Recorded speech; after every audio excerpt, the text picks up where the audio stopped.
ಲೇಖ.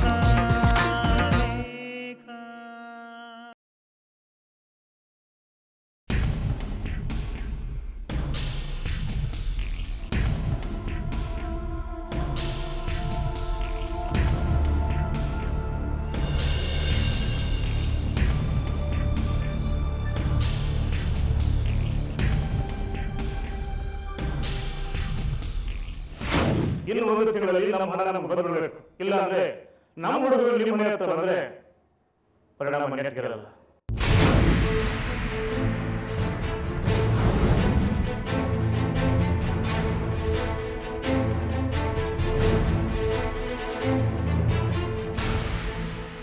Financier ಒಪ್ಕೊಳ್ಳಿಲ್ವಾ? ಇನ್ನು 1 ತಿಂಗಳಲ್ಲಿ ಎಲ್ಲ ಹಣನೂ ವಾಪಸ್ ಕೊಡಬೇಕು ಅಂತ ಕೂತಿದ್ದಾನೆ. ಆ ಫೈನಾನ್ಷಿಯರ್ ಯಾವತ್ತೂ ಹೀಗೆ ಮಾತಾಡ್ದವನಲ್ಲ.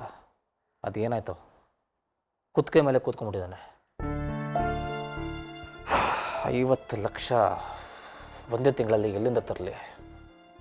6 ತಿಂಗಳಂತ ಹೇಳ್ದವನು ಅದ್ಯಾಕೆ 1 ತಿಂಗಳಂತ ಹೇಳ್ತಿದ್ದಾನೆ? ಏನೋ ಗೊತ್ತಿಲ್ಲ. ನಮಗೂ ಕೇಳೋರು ಇದ್ದಾರೆ ಹಾಗೆ ಹೀಗೆ ಅಂತ. ಅಡ್ಜಸ್ಟ್ ಮಾಡ್ಕೊಳ್ಳಿ ಅಂದೆ, ಅವ್ನು ಕೇಳ್ತಾನೆ ಇಲ್ಲ. ಶ್ಯೂರಿಟಿ ಬೇರೆ ಈ ಮನೆ ಪತ್ರ ಕೊಟ್ಬಿಟ್ಟಿದ್ದೀನಿ. ದುಷ್ಯಂತ್, ನೀವು ಕೋಪ ಮಾಡ್ಕೊಳ್ಳಲ್ಲ ಅಂದರೆ ನಾನು ನಮ್ಮ ಅಪ್ಪನ ಹತ್ರ ಹಣ ಕೇಳಲ್ಲ. ಅದೆಲ್ಲ ಏನು ಬೇಡ ಅಂತ ಹೇಳಿಲ್ವಾ ಚೈತ್ರ? ಮತ್ತೆ ಮತ್ತೆ ಅದನ್ನೇ ಹೇಳ್ತಾರೆ ಬೇಡ. ಮತ್ತೆಲ್ಲಿಂದ ಹಣ ತರ್ತೀರಾ? ನಮ್ಮ ಅಪ್ಪನ ಹತ್ರ ಕೇಳೋಣ, ಅವ್ರು ಕೊಟ್ಟೆ ಕೊಡ್ತಾರೆ. ಇಲ್ಲ, ನನಗಿಷ್ಟ ಇಲ್ಲ. ಅವ್ರ ಹತ್ರ ಕೇಳೋದಕ್ಕೆ ಈಗೋ ಯಾಕೆ? ಎಲ್ಲ ಸಂದರ್ಭದಲ್ಲೂ ಸ್ವಾಭಿಮಾನ ಇಟ್ಕೊಂಡ್ರೆ ಆಗಲ್ಲ ದುಷ್ಯಂತ್. ಹೌದು, ನನಗೆ ಸ್ವಾಭಿಮಾನನೇ. ಸತ್ರು ಪರವಾಗಿಲ್ಲ, ನಿಮ್ಮ ಅಪ್ಪನ ಹತ್ರ ನಾನು ಹಣ ಕೇಳಲ್ಲ. ಅದೇ ಯಾಕೆ ಕೇಳಲ್ಲ ಅಂತ? ಯಾಕೆ ಕೇಳಲ್ಲ ಅಂದ್ರೆ, ಕೇಳಿದ್ರೆ ಹಣ ಸಿಗುತ್ತೆ, ಜೊತೆಗೆ ಫ್ರೀ ಆಗಿ ಅವಮಾನನೂ ಸಿಗುತ್ತೆ. ಅದನ್ನ ಅವಮಾನ ಅಂತ ಯಾಕೆ ಅನ್ಕೋಬೇಕು? ಯಾಕೆ ಚೈತ್ರ, ಆಗಿದ್ದೆಲ್ಲ ಮರ್ತುಬಿಟ್ಟಿಯಾ? ಕಷ್ಟ ಬಂದ ತಕ್ಷಣ ತವರು ಮನೆಯವರು ನೆನಪಾಗೋದ್ರ? ಆಗಿದ್ಯಾವುದು ಮರ್ತಿಲ್ಲ. ಆದರೆ ನಮಗೆ ನಮ್ಮವರು ಅಂತ ಅವ್ರು ಬಿಟ್ಟರೆ ಬೇರೆ ಯಾರಿದ್ದಾರೆ ಹೇಳಿ? ನಿಮ್ಮ ಕಡೆಯವ್ರು ಯಾರಾದರೂ ಇದ್ದಾರಾ? ಕಷ್ಟ ಬಂದಾಗ ಕತ್ತೆ ಕಾಲಾದರೂ ಇಡಿ ಅಂತಾರೆ. ನಿಮಗೆ ಕೇಳೋ ಕಷ್ಟ ಆದರೆ ಬೇಡ ಬಿಡಿ, ನಾನು ಕೇಳ್ತೀನಿ. ಅಲ್ಲ, ನನ್ನನ್ನೇನು ಕೈಲಾಗ್ದಿರೋನು ಅನ್ಕೊಂಡಿದ್ದೀಯಾ, ಅಥವಾ ನಿಮ್ಮ ಮನೆಯವ್ರ ಮುಂದೆ ನನ್ನನ್ನು ಚೀಪ್ ಮಾಡಬೇಕು ಅನ್ಕೊಂಡಿದ್ದೀಯಾ? ನಾನು ಗೌರವದಿಂದ ಬಾಳೋದು ಬೇಡವಾ ನಿನಗೆ? ನಾನು ಹಾಗೆ ಹೇಳಿದ್ನಾ ಈಗ? ಹಣ ಹೊಂದ್ಸೋಕ್ಕಾಗಲಿಲ್ಲ ಅಂದರೆ ನಾಳೆ ನಾವು ಬೀದಿಗೆ ಬರ್ತೀವಿ, ಆಗ ಮರ್ಯಾದೆ ಉಳಿಯುತ್ತಾ? ಹಣ ಹೊಂದ್ಸೋದಕ್ಕಾಗಲ್ಲ ಅಂತ ಯಾರು ಹೇಳಿದ್ ನಿನಗೆ? ಏನು ನಿಮ್ಮಪ್ಪ ಒಬ್ಬರ ಹತ್ರನೇನ ದುಡ್ಡಿರೋದು? ಈ ಫೈನಾನ್ಷಿಯರ್ ಇಲ್ಲ ಅಂದರೆ ಇನ್ನೊಬ್ಬ ಸಿಗ್ತಾನೆ, ಅವನ ಹತ್ರ ತರ್ತೀನಿ. ಆದರೆ ನಿಮ್ಮ ಅಪ್ಪನ ಹತ್ರ ಆಗಲಿ ನಿಮ್ಮ ಅಣ್ಣನ ಹತ್ರ ಆಗಲಿ ನಾನಂತೂ ಹಣ ಕೇಳಲ್ಲ. ಇಷ್ಟೊಂದು ಹಠ ಇರಬಾರ್ದು ದುಷ್ಯಂತ್. ಹೌದು, ನನಗೆ ಹಠನೇ. ಆ ಹಠದಿಂದಲೇ ನಾವಿಬ್ಬರು ಇವತ್ತು ಒಟ್ಟಿಗೆ ಬದುಕ್ತಿರೋದು, ನೆನ್ಪಿಟ್ಕೋ. ನಿನಗೆ ನಿನ್ನ ಅಣ್ಣಂದ್ರು ಮನೆಯಿಂದ ಆಚೆ ಹಾಕಿದ್ರು ಅಂತ ಬೇಸರ ಇದೆ ಅಷ್ಟೇ. ಆದ್ರೆ ನನಗೆ ಅನಿರುದ್ಧ ಮಾಡಿರೋ ಅನ್ಯಾಯ ಏನು ಸಣ್ಣದ? ಜೈಲಿಗೆ ಹೋಗಿ ಬಂದಿರೋದ್ರಿಂದನೇ ಇವತ್ತು ನನಗೆ ಕೆಲಸ ಹುಡುಕೋದು ಎಷ್ಟು ಕಷ್ಟ ಆಗ್ತಿದೆ ಅಂತ ಗೊತ್ತಾ ನಿನಗೆ? ಜೈಲಿಗೆ ಹೋಗಿ ಬಂದವನು ಅಂತ ಸಿಕ್ಕಾಗಲ್ಲ ಇನ್ಸಲ್ಟ್ ಮಾಡೋದು ಮುಂದೆ ನಾನು ಹೋಗಿ ಕೈ ಚಾಚಬೇಕಾ? ಸಾಧ್ಯನೇ ಇಲ್ಲ. ಆಯ್ತು ಬಿಡಿ, ನಿಮ್ಮಿಷ್ಟ. ನಾನೇನೋ ನಿಮ್ಗೆ ಹೆಲ್ಪ್ ಆಗಲಿ ಅಂತ ಹೇಳಿದ್ರೆ ನೀವು ನನ್ನ ಮೇಲೆ ರೇಗ್ತೀರಾ? ನಿಮ್ಗೆ ಅವಮಾನ ಆಗಲಿ ಅಂತ ನಾನು ಬಯಸ್ತೀನಾ? ನನ್ನ ದುರದೃಷ್ಟಕ್ಕೆ ನನ್ನ ಅಣ್ಣಂದ್ರು ಅಂಥವ್ರೆ. ಮೊದಲಿಂದನೂ ನನ್ನ ಹಣೆ ಬರ ಇದೇ ಆಗೋಯ್ತು.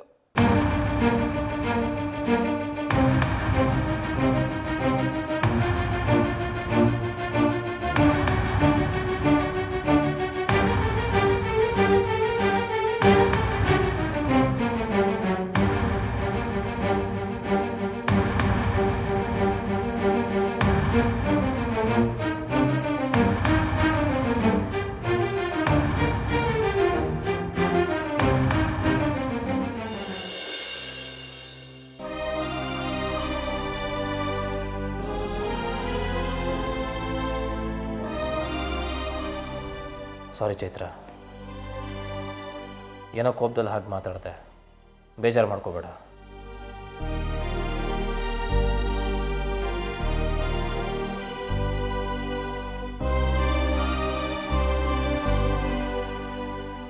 ಏನು ಕೋಪನಾ? ಇವನ್ ಯಾಕೆ ಮದುವೆ ಆದೆ ಅಂತ ಅನ್ನಿಸ್ತಿದ್ಯಾ? ಅಥವಾ ಮದುವೆ ಮಾಡಿಕೊಂಡು ತಪ್ಪು ಮಾಡಿದೆ ಅಂತ ಅನ್ನಿಸ್ತಿದ್ಯಾ? ಪ್ಲೀಸ್ ಚೈತ್ರ, ಹಾಗೆಲ್ಲ ಏನೋ ಅಂದ್ಕೋಬೇಡ. ನಾನು ಅಷ್ಟೊಂದು ಕೆಟ್ಟವನು ಅಲ್ಲ. ಇಲ್ಲ ದುಷ್ಯಂತ್, ಇತ್ತೀಚೆಗೆ ನಿಮಗೆ ತಾಳ್ಮೆನೇ ಇಲ್ಲ. ಹೇಗಂದ್ರೆ ಹಾಗೆ ರೇಗ್ ಬಿಡ್ತೀರಾ. ನಮ್ಮ ಮನೆಯವ್ರನ್ನ ಕಂಡ್ರೆ ನಿಮಗೆ ಸ್ವಲ್ಪನೂ ಆಗಲ್ಲ ಅಲ್ವಾ? ಹಾಗಲ್ಲ ಚೈತ್ರ,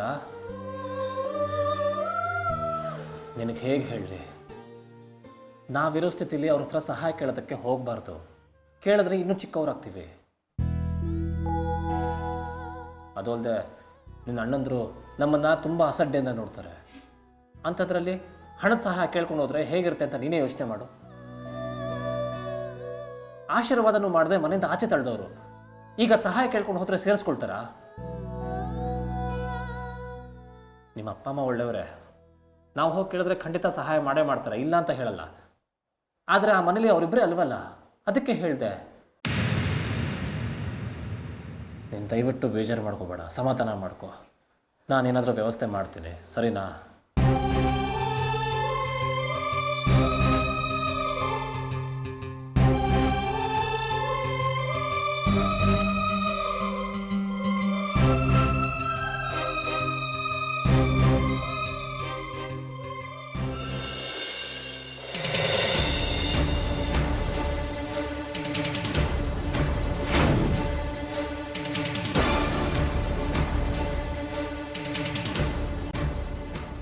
ಹಲೋ, ನಾನು ದುಷ್ಯಂತ್ ಮಾತಾಡ್ತಿರೋದು. ಅದೇ ನಿಮ್ಮ ಕಲ್ಚರಲ್ ಇವೆಂಟ್ನ ಆರ್ಗನೈಸ್ ಮಾಡೋದ್ನಲ್ಲ.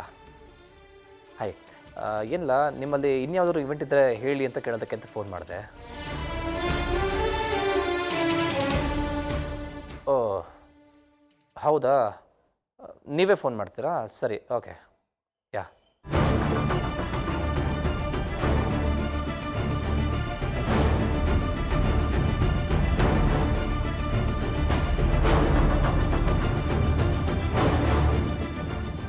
ನಮಸ್ಕಾರ ಸರ್, ನಾನು ಚೆನ್ನಾಗಿದ್ದೀನಿ. ನೀವು? ಏನಿಲ್ಲ ಸರ್, ನಿಮ್ಮ ಕಡೆಯಿಂದ ಫೋನೇ ಬರಲಿಲ್ಲ. ಎಲ್ಲಿ ನನ್ನ ಮರ್ತುಬಿಟ್ಟಿದ್ದೀರೋ ಅಂತ ಫೋನ್ ಮಾಡಿದೆ ಅಷ್ಟೇ. ನಾನು ಜೈಲಿಂದ ಆಚೆ ಬಂದಾಯಿತು ಸರ್. ಏನು ಸರ್ ಮಾಡೋದು, ಬ್ಯಾಡ್ ಟೈಮ್. ನೀವೇನಾದರೂ ಕೆಲಸ ಕೊಟ್ಟರೆ ಮೇ ಬಿ ಒಳ್ಳೆ ಟೈಮ್ ಶುರುವಾಗತ್ತೇನೋ. ಪ್ಲೀಸ್ ಸರ್, ಇಲ್ಲ ಅಂತ ಹೇಳಿಬಿಡಿ. ಒಂದು ಅವಕಾಶ ಕೊಡಿ, ಕಡಿಮೆ ರೇಟ್ಗೆ ಮಾಡಿಕೊಡ್ತೀನಿ. ನೀವು ಹೇಳಿದ ರೇಟ್ಗೆ ಮಾಡಿಕೊಡ್ತೀನಿ, ಇಲ್ಲ ಅಂತ ಮಾತ್ರ ಹೇಳಿಬಿಡಿ ಪ್ಲೀಸ್.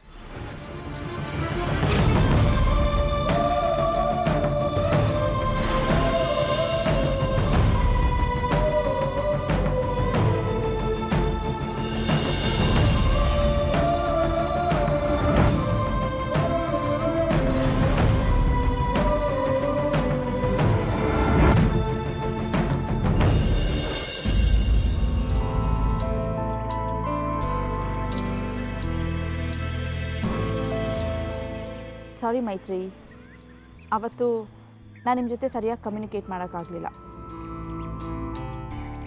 ರೆಸ್ಟೋರೆಂಟಿಗೆ ಬನ್ನಿ, ನಮ್ಮ ಬಿಸ್ನೆಸ್ ಪಾರ್ಟ್ನರ್ನ ಮೀಟ್ ಮಾಡಿಸ್ತೀನಿ ಅಂತ ಹೇಳಿದ್ದೆ. ಆದರೆ ಅವರು ಬಾಂಬೆಯಲ್ಲೇ ಹೆಲ್ಡಪ್ ಆಗಿಬಿಟ್ರು. ಯಾರು ನಿಮ್ಮ ಬಿಸ್ನೆಸ್ ಪಾರ್ಟ್ನರ್? ರೋಹಿಣಿ ಗುಪ್ತಾ ಅಂತ. ಮುಂಬೈಯಲ್ಲಿ ಒಂದು ಪತ್ರಿಕೆಯಲ್ಲಿ ಕೆಲಸ ಮಾಡ್ತಿದ್ರು. ಈಗ ನನ್ನ ಜೊತೆ ಕೈ ಜೋಡಿಸ್ತಿದ್ದಾರೆ.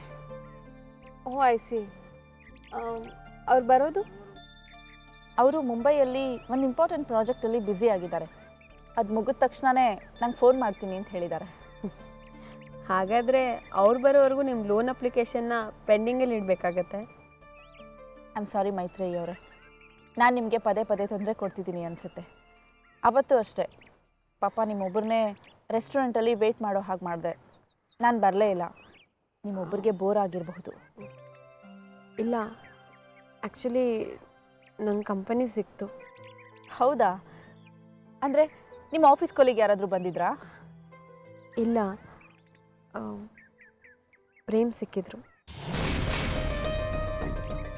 ಪ್ರೇಮ್ ಅಂದರೆ ಓಹ್, ನನ್ನ ಫ್ರೆಂಡ್ ಸಂಯುಕ್ತ ಹಸ್ಬೆಂಡ್. ಐ ಮೀನ್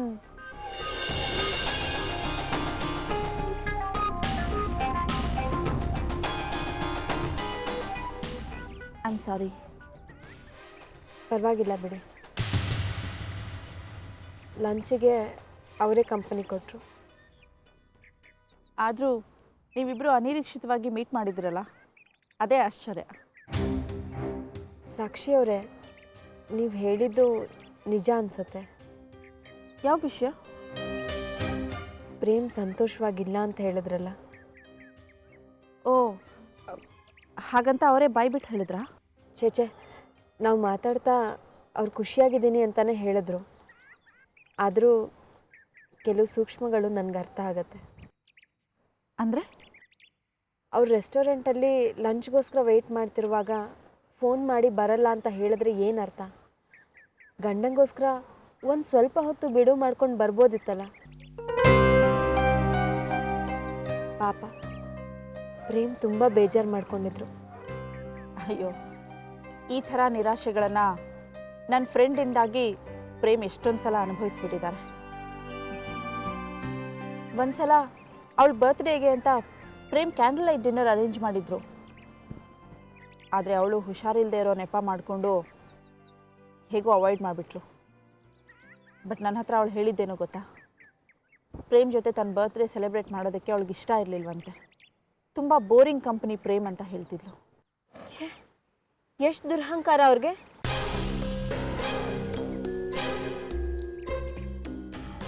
ಸಾರಿ, ನಿಮ್ಮ ಫ್ರೆಂಡನ್ನು ಬೈತಿದ್ದೀನಿ ಅಂತ ತಪ್ಪು ತಿಳ್ಕೊಬೇಡಿ. ಅಯ್ಯೋ ಬಿಡಿ ಮೈತ್ರೇಯಿ, ನೀವು ನನ್ನ ಫ್ರೆಂಡ್ನ ಬೈದಿದ್ರಲ್ಲಿ ತಪ್ಪೇನೂ ಇಲ್ಲ. ಮೊದಲಿಂದನೂ ಅಷ್ಟೆ, ತುಂಬ ಅರಗಂಟ್ ಅವಳು. ಪ್ರೇಮ್ ಅವಳಿಗೆ ತುಂಬ ಸಾಫ್ಟ್ ನೇಚರ್ಡ್ ಹಸ್ಬೆಂಡ್. ಅವಳು ಎಷ್ಟೇ ಕೋಪ ತೋರಿಸಿದ್ರೂ ಪ್ರೇಮ್ ಅಡ್ಜಸ್ಟ್ ಆಗ್ತಾರೆ. ಆದರೂ ಅವಳು ಪ್ರೇಮ್ನ ಅಷ್ಟೊಂದು ಹರ್ಟ್ ಮಾಡಬಾರ್ದು. ಹರ್ಟ್ ಆಗಿದ್ರು ಪ್ರೇಮ್ ತೋರಿಸ್ಕೊಡಲ್ಲ ಸಾಕ್ಷಿ ಅವರೇ. ಅವತ್ತು ರೆಸ್ಟೋರೆಂಟಲ್ಲೂ ಅಷ್ಟೇ ಏನೋ ನೆಪ ಹೇಳಿ ನಿಮ್ಮ ಫ್ರೆಂಡನ್ನು ಸಮರ್ಥಿಸ್ಕೊಂಡ್ರು. ಹೌದಾ? ಅಂಥ ಹೆಂಡತಿನೇ ಸಮರ್ಥಿಸ್ಕೊಂಡ್ರು ಅಂದಮೇಲೆ ಈಸ್ ರಿಯಲಿ ಗ್ರೇಟ್. ಅಂಥವ್ರನ್ನ ನೀವು ಹೇಗೆ ಬಿಟ್ಕೊಟ್ರಿ ಅನ್ನೋದೇ ಆಶ್ಚರ್ಯ. ಓ, ಕ್ಷಮಿಸಿ, ನಿಮ್ಮ ಪರ್ಸ್ನಲ್ ವಿಷಯದಲ್ಲಿ ನಾನು ತಲೆ ಹಾಕಬಾರ್ದಾಗಿತ್ತು. It's okay. ನೀವು ನಂಗೆ ಕ್ಲೈಂಟಾಗಿ ಸಿಕ್ಕಿದ್ರು ನಾವಿಬ್ಬರು ಈಗ ಫ್ರೆಂಡ್ಸ್ ಆಗಿಬಿಟ್ಟಿದ್ದೀವಿ. ಪ್ರಾಬಬ್ಲಿ ಪ್ರೇಮ್ ವಿಷಯದಿಂದ ಇನ್ನೂ ಹತ್ತಿರ ಆಗಿದ್ದೀವಿ ಅನಿಸ್ತಿದೆ. ನೀವು ತಪ್ಪು ತಿಳ್ಕೊಳ್ದೇ ಇದ್ದರೆ ಒಂದು ಮಾತು ಕೇಳ್ತೀನಿ. ನಿಮ್ಮನ್ನು ಬಿಟ್ಟು ಪ್ರೇಮ್ ನನ್ನ ಸ್ನೇಹಿತನ ಯಾಕೆ ಮದುವೆ ಆದರು? ಪ್ಲೀಸ್, ನನ್ನನ್ನು ಫ್ರೆಂಡ್ ಅಂತ ಕನ್ಸಿಡರ್ ಮಾಡಿದ್ರಿ, ಅದಕ್ಕೆ ಕೇಳಿದೆ. ಪ್ರೇಮ್ ಒಂಥರ ದೊಡ್ಡ ವ್ಯಕ್ತಿ ಸಾಕ್ಷಿ ಅವರೇ. ಯಾರಿಗಾದ್ರೂ ತೊಂದರೆ ಆದರೆ ಸಾಕು, ಅವ್ರ ಪ್ರಯತ್ನ ಮೀರಿ ಅವ್ರಿಗೆ ಹೆಲ್ಪ್ ಮಾಡೋಕ್ಕೆ ಹೋಗ್ತಾರೆ. ಅಂಥದ್ದೇ ಒಂದು ಸಂದರ್ಭನ ಅವ್ರು ಫೇಸ್ ಮಾಡಿದ್ರು ಅನಿಸುತ್ತೆ. ಏನು ಸಂದರ್ಭ? ಅದ್ರ ಬಗ್ಗೆ ಹೆಚ್ಚು ಡೀಟೇಲ್ಸ್ ನನಗೆ ಗೊತ್ತಿಲ್ಲ. ನಿಮ್ಮ ಫ್ರೆಂಡು ಪ್ರೇಮ್ಗೆ ಚೈಲ್ಡ್ಹುಡ್ಡಿಂದ ಪರಿಚಯ ಅಂತೆ. ಅವ್ರು ಕಂಡ್ರೆ ಇವ್ರಿಗೆ ಏನೋ ಒಂಥರ ಸಾಫ್ಟ್ ಕಾರ್ನರ್. ಏನು ತೊಂದರೆ ಆಯಿತು ಅಂತ ನನಗೆ ಗೊತ್ತಿಲ್ಲ. ಪ್ರೇಮ್ ದಿಢೀರಂತ ಅವ್ರನ್ನ ಮದುವೆ ಆಗಲೇಬೇಕು ಅಂತ ಡಿಸೈಡ್ ಮಾಡಿದ್ರು.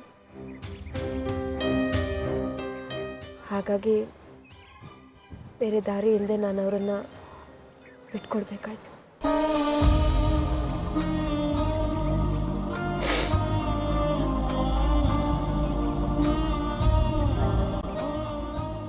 ಮೈತ್ರಿ, ಸಮಾಧಾನ ಮಾಡ್ಕೊಳ್ಳಿ. Sorry, I am all right.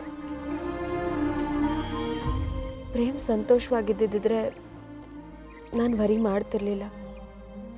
ಆದರೆ ಹೀಗೆ ಅವರಿರೋ ಪರಿಸ್ಥಿತಿ ನೆನೆಸ್ಕೊಂಡ್ರೆ ಅವ್ರು ನನ್ನ ಫ್ರೆಂಡ್ನ ಮದುವೆ ಆಗಿ ತಪ್ಪು ಮಾಡಿದ್ರು ಅನಿಸುತ್ತಾ? ನನಗೆ ಗೊತ್ತಿಲ್ಲ ಅವ್ರಿಗಿದ್ರ ಬಗ್ಗೆ ಎಷ್ಟು ರಿಗ್ರೆಟ್ಸ್ ಇದೆ ಅಂತ. ಒಂದು ವೇಳೆ ಪ್ರೇಮ್ ಈ ಬಗ್ಗೆ ಪಶ್ಚಾತ್ತಾಪ ಪಟ್ಟಿದ್ರೆ? ಚಚೆ, ಬೇರೆಯವ್ರ ಮ್ಯಾರಿಡ್ ಲೈಫ್ ಬಗ್ಗೆ ನಾವು ಮಾತಾಡೋದು ತುಂಬ ಚೀಪ್ ಅನಿಸುತ್ತೆ. ಈ ಇಶ್ಯೂನ ಇಲ್ಲಿಗೆ ಬಿಟ್ಬಿಡಿ. ನಂಗೆ ಗೊತ್ತಾಯಿತು, ನಾನೇನು ಬರ್ತೀನಿ. ಓಕೆ, ನಿಮ್ಮ ಬಿಸ್ನೆಸ್ ಪಾರ್ಟ್ನರ್ ಬಂದಾಗ ನಂಗೆ ಕಾಂಟ್ಯಾಕ್ಟ್ ಮಾಡಿ. Let's keep in touch. Sure. ಬಾಯ್.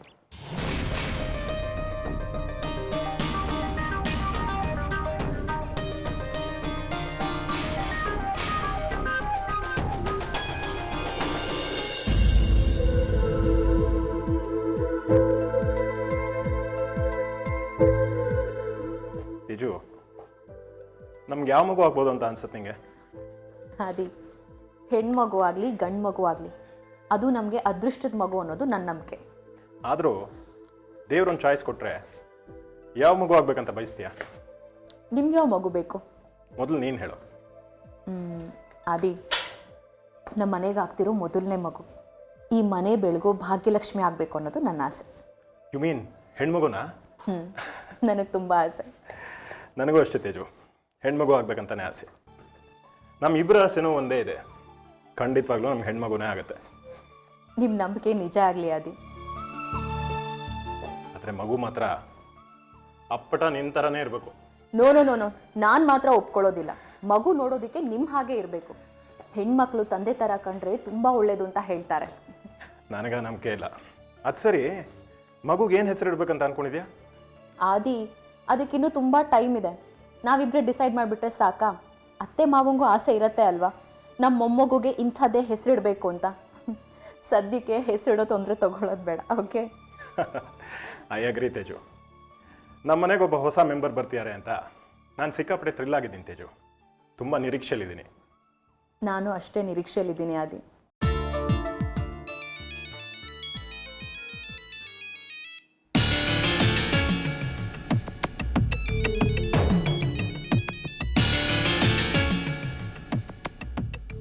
ಆದಿ ಯಾರ್ದು ಫೋನು? ಅನಿರುದ್ಧಂದು.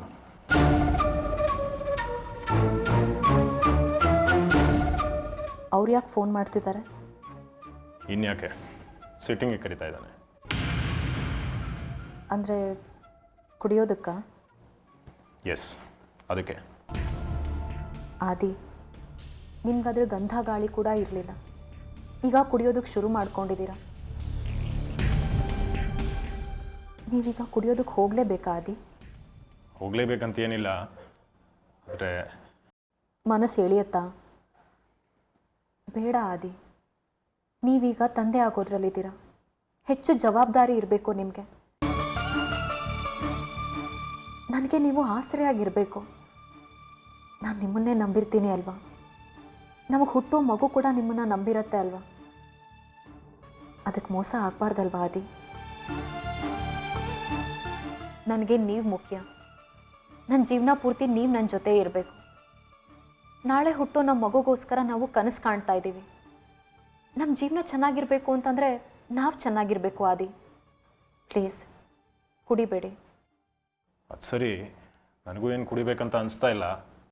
ಇಲ್ಲ ಆದಿ, ನೀವು ನನಗೆ ಪ್ರಾಮಿಸ್ ಮಾಡಬೇಕು. ಎಂಥ ಸಂದರ್ಭ ಬಂದರೂ ನೀವು ಕುಡಿಯಲ್ಲ ಅಂತ ನನಗೆ ಪ್ರಾಮಿಸ್ ಮಾಡಬೇಕು. ಪ್ರಾಮಿಸ್ ಎಲ್ಲ ಯಾಕೆ? ನನ್ನ ಮೇಲೆ ನಂಬಿಕೆ ಇಲ್ವಾ?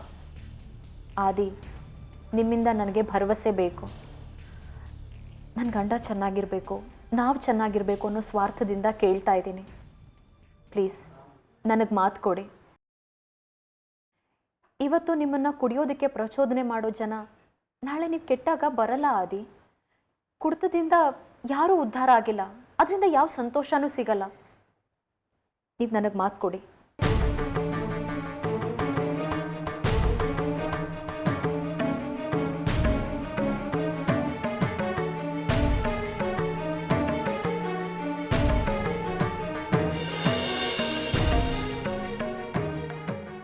ಸರಿ ಡಿಯರ್, ಇನ್ಮೇಲಿಂದ ಖಂಡಿತವಾಗ್ಲೂ ಕುಡಿಯಲ್ಲ.